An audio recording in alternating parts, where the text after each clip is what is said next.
2 तारीख की यदि हम बात कर लें तो इस दिन रविवार का अवसर है, उस दिन एकादशी तिथि है और एकादशी तिथि बेहद संसार की सबसे श्रेष्ठ एकादशी, पूरे वर्ष की सबसे देवउठनी एकादशी का योग बन रहा है।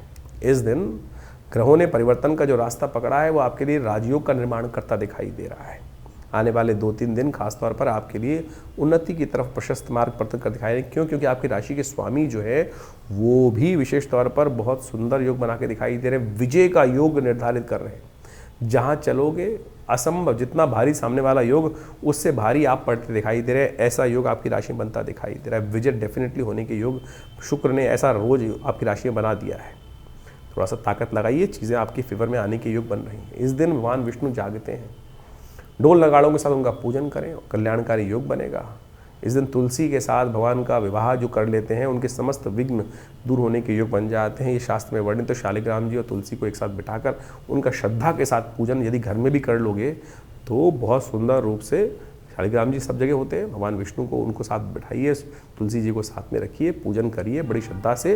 भगवान की कृपा से समस्त कष्ट दूर होने के योग बने। लेकिन कुछ संशय भी है, क्योंकि इस दिन दिल्ली के पंचांग के अनुसार से हम देखें तो द्वादशी क्षय हो रही है। और देव प्रबोधनी एकादशी अपने आप में अनसूत साया माना जाता है।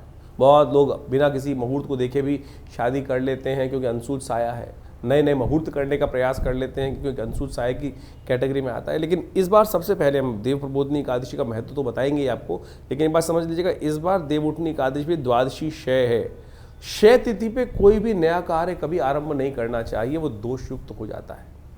तो इसलिए इस बात का ध्यान रखें कि 2 नवंबर को जो देव प्रबोधनी एकादशी का योग बन रहा है वो विशेष तौर पर द्वादशी क्षय होने के कारण से एक अनसूत साय में बहुत थोड़ा सा कुछ विघ्न उपस्थित करता दिखाई दे रहा है।